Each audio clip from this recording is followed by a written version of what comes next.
All right, so let's talk about tariffs. I mean, you hear that word all the time in the news, right? It's always in the middle of some big, heated debate. But what are they really? Today, we're going to peel back the layers on one of the most powerful and, yeah, pretty controversial tools that governments use to shape our entire global economy. The whole debate around tariffs really just boils down to one big conflict. On one hand, you've got this ideal of pure, efficient free trade.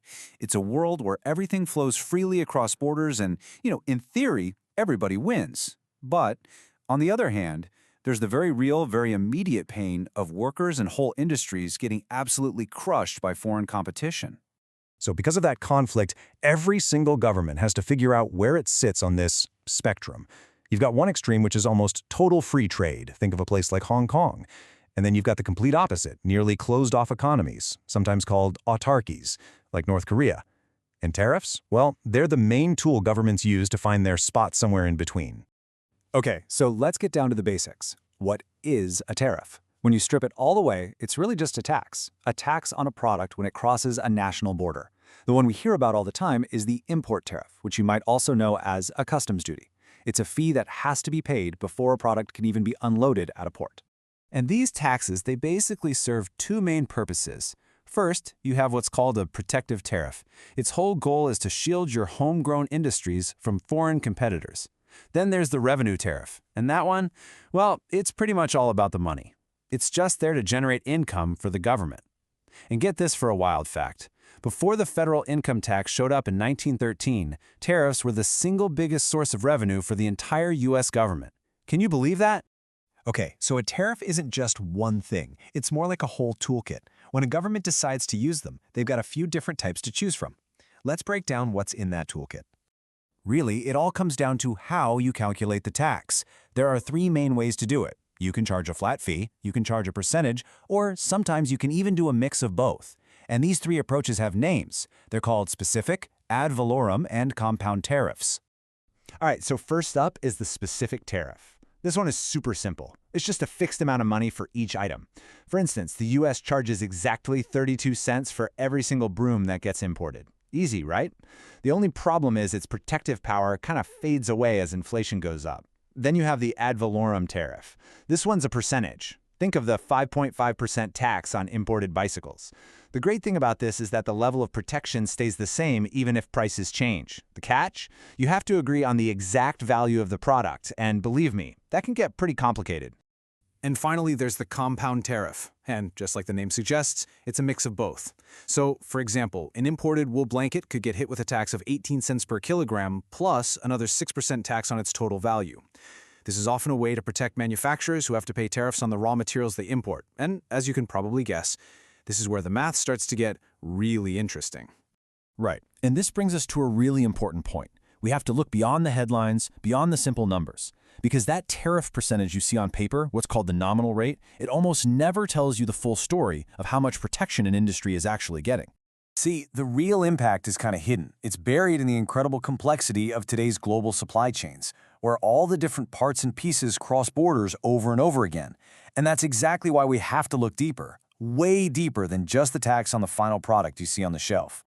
So to actually figure this out, economists came up with a concept called the effective rate of protection. And what it does is measure the true level of protection. It does that by looking at the tariffs on the final product, sure, but it also looks at any tariffs on all the imported parts that were used to make it. Let's walk through an example to make this super clear. Imagine Dell is building a desktop computer. Okay, so in a world with zero tariffs, they import about $400 worth of parts. Then they do their assembly work, which adds $100 of what economists call value added. And boom, they sell the final PC for $500. At that price, they're competing head-to-head with, say, an imported Sony computer. Okay, now watch this. The US government comes in and puts a 10% tariff on finished computers. But, and this is key, it leaves the tariff on the imported parts at zero. All of a sudden, the price of that imported Sony computer jumps up to $550. This means Dell can now raise its price to match. And since its parts still only cost $400, that value-added slice of the pie that Dell gets to keep can now be as high as $150. And here's the hidden math. That simple 10% tariff allowed Dell to bump up its own contribution from $100 to $150. Do the math on that. That is a 50% increase in the protection for its own domestic operations. So, a 10% nominal tariff on paper actually created a 50% effective rate of protection in reality. That is a massive difference. This kind of dynamic leads to a really common strategy you see with industrial policy. It's called tariff escalation. Basically, governments try to encourage domestic manufacturing by keeping taxes on raw materials super low, or even at zero. But then, they jack up the tariffs at each stage of production. So for example, raw logs might be imported cheaply, but the plywood made from them faces a higher tax, and the finished furniture made from that plywood, that faces the highest tax of all. So, when you're a company and you're faced with all these complex rules, what do? Well, you start looking for loopholes. And let me tell you, some companies get incredibly creative in finding perfectly legal ways to play the system and slash their tax bill. And this brings me to one of my favorite real-world stories. It's about a 25% tariff on imported cargo vans that's famously known as the chicken tax. To get around this massive tax, Ford Motor Company came up with a plan that was, well, it was absolutely brilliant. Okay, so here's how it works. The tariff on imported passenger vehicles is only 2.5%. So what does Ford do? They import their Transit Connect vans from a factory in Turkey, but they import them classified as 5-seater passenger wagons. Once those vans arrive in a port in Baltimore, they get whisked away to a warehouse where a team of workers literally rips out the back seats and the rear windows, and they replace them with solid panels. And just like that, they've converted them into 2-seater cargo vans. So why on earth would they go through all that trouble? Well, the numbers tell the whole story. On a vehicle that costs, say, $25,000, that 25% cargo van tariff comes out to over $6,000. But the 2.5% tariff on a passenger wagon, it's just a little over $600. That is a savings of more than $5,600 per van, all for a little bit of surgery. Now, it is absolutely crucial to understand the legal line here. What Ford is doing is called tariff avoidance. They're using the letter of the law to their advantage, and it's perfectly legal. This is completely different from tariff evasion, which is illegal. That's stuff like smuggling steel by lying about its country of origin just to dodge the duties. So after all of this, the policy, the hidden math, the clever corporate maneuvering, it really all comes down to one big question. Who actually wins?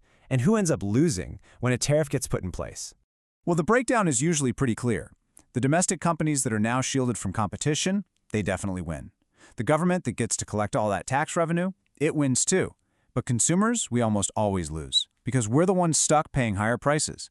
And the economy as a whole loses a bit of efficiency, something economists call dead weight loss, which is just a fancy way of saying that resources aren't being used in the best way possible. But there's a fascinating little wrinkle to all this. For a small country, yeah, the consumers pretty much eat the entire cost of the tariff. But for a huge country, one that's a massive buyer on the world stage, the story can actually change. See, if a country like the US imposes a tariff, foreign companies might be forced to lower their own prices just to stay competitive. They end up eating part of the tax themselves. This is called the terms of trade effect, and it means that a very large nation can, at least sometimes, actually come out ahead. And really, this gets us right back to the heart of the entire debate. Tariffs are, without a doubt, a powerful way to protect very visible jobs in very specific industries, but that protection always comes with a cost. A cost that's often spread out almost invisibly across millions and millions of consumers. And that leaves us with the final, crucial question that every country has to answer for itself. Where do you draw that line?